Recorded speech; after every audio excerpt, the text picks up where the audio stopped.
자, 경제 가정교사 시간입니다. 차병근 교수님 나오셨습니다. 안녕하십니까? 네, 안녕하세요. 예.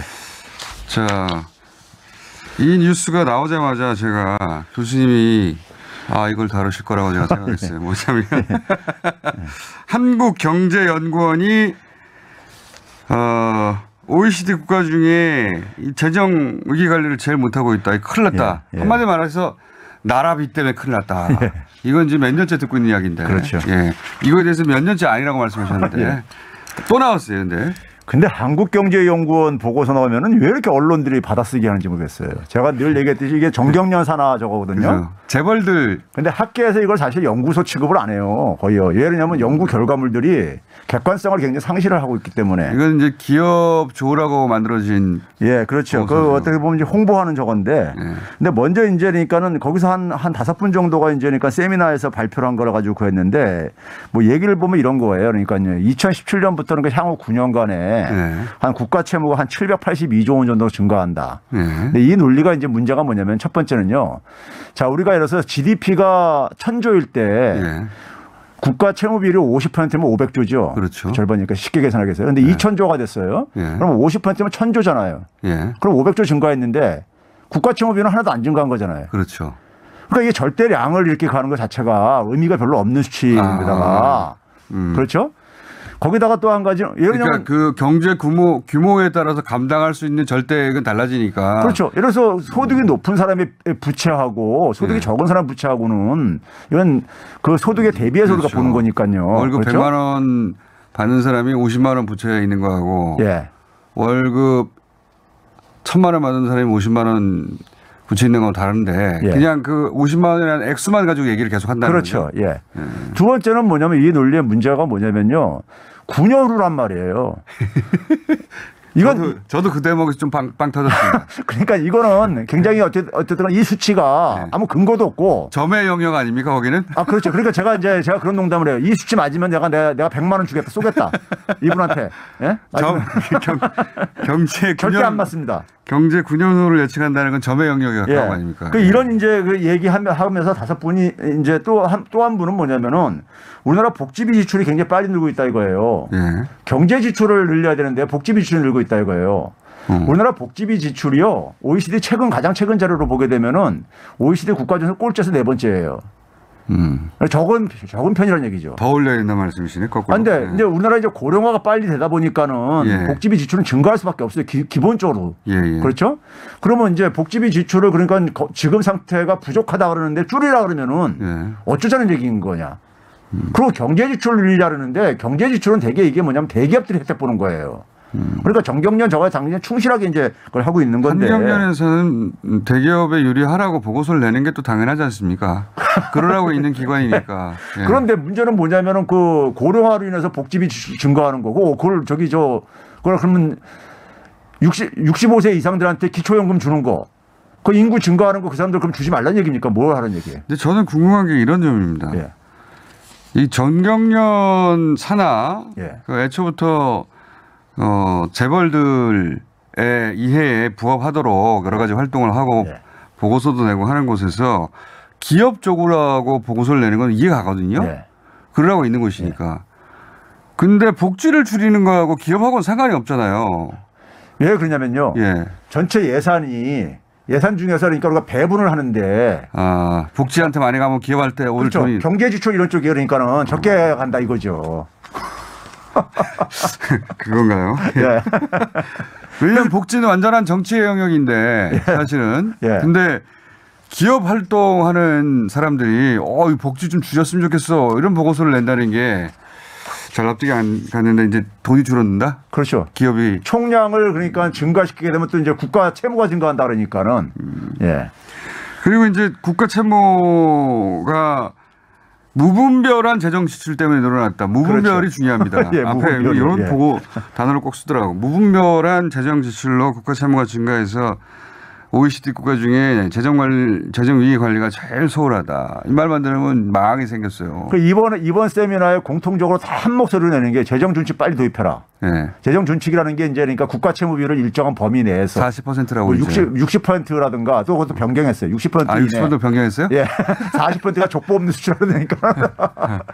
그다음에 이제 재정 적자도 3% 이내로 제한하라 뭐 이런 것들이요.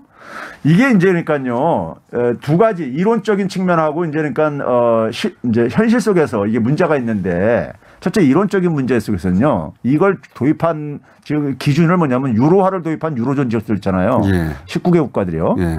이들 나라들이 이걸 도입한 이유가 있어요. 도입한 이유는 뭐냐면 이들 나라들은 중앙은행을 하나로 통일을 했잖아요. 그랬죠. 그러니까 독일, 프랑스 다 개별 국가로 갖고 있던 중앙은행을 예. 다 없애버리고 화폐 발행권 그렇죠. 하나로 통일을 했잖아요. 화폐 발행권도 한 군데서 가지고. 그러니까 뭐냐면 개별 국가들이 통화 정책을 독립적으로 수행할 수 없는 거예요. 맞아요. 예. 그러면 결국은 뭐냐면 남은 수단이 재정 정책이잖아요. 예. 그 재정을 그러니까 막 이렇게 무분별하게 쓰다 보면 이제 인플레이션 생길 수 있잖아요. 그러니까 그 나라 유럽에서 EU 국가에서의 재정 정책이라는 것은 사실은 화폐 정책과 마찬가지다. 그렇죠. 자기들이 그러니까 통화 정책은 쓸 수가 없잖아요. 그렇죠. 중앙은행이 없으니까. 통화 정책과 마찬가지. 예. 그러면 이제 그런 속성을 가지고 있다. 그래서 이제 인플레이션 생기면 통화량을 줄여야 되는데 자기들이 개별 국가별로 줄일 수가 없잖아요. 그래서 재정을 그러니까 일정하게 그러니까는 제한하라 한 거고요. 그런 이유가 두 있다. 번째는 뭐냐면은 그 당시만 하더라도 90년대 초만 이게 91년대 도입한 건데 30년 전에 그 당시만 하더라도 이자율이 굉장히 높았을 때였었어요. 예. 그러니까 이자율이 경제 성장률보다 높으면은 재정 수입을 늘려가지고 그걸 갚아야 된다 이런 논리인데 예. 지금은 이자율이 그러니까는 금융위기 이후에 거의 제로였죠. 0% 마이너스 이렇게 돼 독일 같은 예. 경우 마이너스까지 되고 있습니다. 예, 예. 돈 좀- 그러니까 그러다 보니까 이거를 기본적으로 그러니까 사실 안 지켜요. 실제로 보게 되면은 주요 국가들 중에서 이걸 지키는 나라가 없고 유로존 평균이 뭐냐면은 96.3%예요. 예? 평균이요. 그러니까 60%가 이미 벗어났죠. 예. 거기다가 예를 들어서 그러니까 우리가 팬데믹 우리나라 그러면 EU가 지금 무분별하게 하고 있네요. 그렇죠. 우리는 재정 중식도 없는데 이렇게 하고 있는데 거기는 아니 그리고 이제 있는데도 그러면 문재인 정부 기간에 그러니까 국가채가 크게 증가했다는데 네. 문재인 정부 기간에 그러니까 팬데믹 이전에는요. 네. 팬데믹 이전에는 그 증가한 규모가요. 1.2%뿐이 안 증가했어요. 제일 적다. 2017년, 18년, 19년, 3개년 동안에요. 예. 이게 저희 박근혜 정부 때보다 더 적게 증가한 거예요. 아 그래요? 예. 더 적어요? 예, 더 적어요. 거기다가 뭐냐면 팬데믹을 포함을 했을 때 팬데믹 기간에는 우리나라가 전 세계적으로 가장 적게 지출한 건 많이 알려진 사실이잖아요. 그거를 끊임없이 말씀하셔야 돼요. 예. 왜냐하면은 최근에 한 여론조사에서 20, 30대에게 우리나라 재정 엄청난 위기다. 예. 라는 식의 설문 결과가 있더라고요. 예. 그러니까 보수 경제지를 주로 접하면 아 우리나라에서 재정 문제가 굉장히 심각하구나 다른 나라에 비해서 이렇게 뉴스 타이틀로 받아들인 세대가 꽤 있어요. 그렇죠. 예. 그러니까 팬데믹 터지고 나서 현재까지 그러니까 정반대인데. 우리나라는 한 6.6%포인트가 증가했다고 GDP 대비요. 예. 그런데 주요 국가들 보게 되면 20%대에서 30%대로 다 증가했다고요. 그게 이제 팬데믹 때 예. 우리나라 용어로 하자면 재난지원금들을 막 지원했으니까. 그렇죠. 예. 근데 우리는 그것도 적게 지원한 거 아닙니까? 그렇죠. 다른 나라에 굉장히 비해서. 인색하게 지원하다 보니까는 예. 예, 국가 채무가 그러니까 거의 안 증가한 경우. 근데 사실과 무관하게 계속 그런 제목이 나오니까요. 그리고 포털에 그런 제목이 나오니까 아 우리나라 나라 비해서는 다른 나라에 비해서 굉장히 심각하고 재정도 심각하다. 그렇죠. 이런 사실과 무관한 위기감을 가지고 있는 것 같아요. 근데 그 기재부에서도 재정 건전성 얘기하지만 재정 건전성이만 나쁘다면은 근데 항상 그러잖아요. 우리나라 국가 신용 등급이 지금 최고로 평가받아 가지고 예. 소위 가상금리도 그러니까 최저로 내려갔고 뭐 이런 얘기를 하고 있잖아요. 예. 신용 등급도 역대 최고 수준으로 평가받고 있다. 예. 그거 앞뒤가 말이 안 맞는 말이죠. 앞뒤가 안 맞는 말이고 거기다가 우리가 역대 정부하고 비교할 때 우리가 팬데믹을 경험했기 때문에 그러한 충격을 받았던 게 그러니까는 이명박 정부 때 글로벌 금융위기잖아요. 예, 예. 그럼 이명박 정부 때하고 비교를 하면요. 연 증가율이 더 낮아요. 문재인 정부가요. 국가 채무 증가. 채무 비율이요. 근데 이제 그런데 이제 문재인 그런 주장을 정부에서 구체적으로 하시는 분은 교수님 한 분이에요. 아니 수치가 이건 팩트니까 수치니까는. 수치니까. 예. 심지어는 이 한경련에서 무슨 보고도 했냐면 보고서도 내놨냐면 10년 이내에 우리나라 성장률이 제로가 될 것이다. 예. 제로 성장이 될 예. 것이다. 10년. 예. 10년 내에. 그러면서 기사는 예를 들어 제목이 어떻게 되느냐. 참고로 이건 뉴시스 기사 제목입니다. 한경련 한국경제 10년 내에 제로 성장 현실화 우려. 제목만 보면 어머 큰일 났다. 네, 그렇죠. 그렇거든요. 그리고 한경련이 말씀하신 대로 이게 이제 경실련 기관이구나. 산하기관이구나. 정경련. 정경련. 예. 정경련 산하기관이라는 걸 모르는 분도 많고. 그렇죠. 예. 근데 이 성장률은 이제 경제 규모가 커지면서 둔화되는 거는 일반적인 현상이란 말이에요. 네. 현상인데 제로로 진입할 거라는 것은 추세적으로 볼 때 이제 그렇게 계속 내려가다 보면 언젠가 가겠지 이런 건데 네. 근데 우리나라가 지금 보게 되면은 최근에 지난해 팬데믹 전후로 해가지고 그러니까 제로로 간다는 얘기는 일본처럼 되는 게 아니냐 이런 적을 그렇죠. 주는 거예요. 사람들한테. 네. 그렇죠. 그런데 뭐냐면 일본 같은 경우가 그렇게 된 이유 중에 한 가지가요. 산업재편에서 그러니까 2000년대 이후에 실패를 해요. 네. 창조산업 육성을 추진했었습니다. 99년부터요. 네. 근데 이게 처참하게 실패를 했어요. 네. 근데 우리나라 같은 경우 지난해부터 특히 올해 보게 되면 수출이 굉장히 큰 폭으로 증가하고 있잖아요. 네.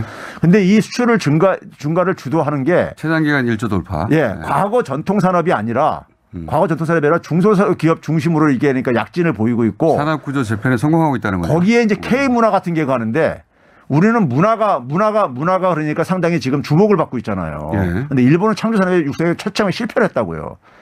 그러니까 사례가 다르고 더군다나 우리나라 같은 경우는 이제 소위 말해서 한반도 평화가 되게 되면은 소위 말해서 이걸로 인해 가지고 우리가 성장할 수 있는 동력을 또 만들어낼 수 있는 부분이 있단 말이에요. 그러니까 전혀 여건이 다른데 그러니까 일본화 된다고 하는 얘기는 그냥 어떻게 보면 기도문 예시 하는 거죠. 뭐. 기도문요. 제가 잘 쓰는 표현인데. 한국 한경련에서 우리나라 경제 성장 제로가 될 수 있다. 10년 이내에 이런 얘기를 들으면 어떤 저는 느낌이냐면 사장들이 월급 올려주기 싫을 때 맨날 하는 소리가 그렇죠. 어렵다. 내년이면 더 어렵다 이런 얘기잖아요. 그런 얘기를 반복하는 느낌이에요.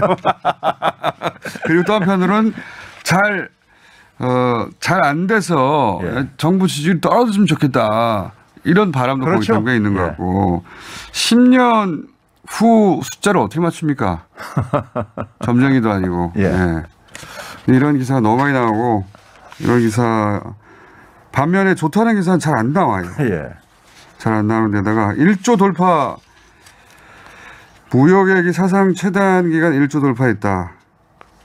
이게 이제 그저께 나온 어제입니까? 어제 나온 소식인데 이게 이제 그 수출 호조세는 계속 이어지나 보네요. 그렇죠. 지금 2018년이 최고였었는데 수출이 6천억 달러가 돌파했었던 그때보다도 지금 거의 한 10% 정도 더 지금까지 속도를 보게 되면은 10% 정도 더 지금 이상 증가를 하고 있거든요. 그러니까 이 속도로 가게 되면은 그러니까는 사상 최고치. 예? 올해 사상 최고. 그렇죠. 2018년이 이전에 가장 최고치였었는데 2018년보다 한 10% 지금 더 증가하고 있으니까요. 수력이. 알겠습니다. 최백은 교수님이었습니다. 감사합니다. 네, 감사합니다.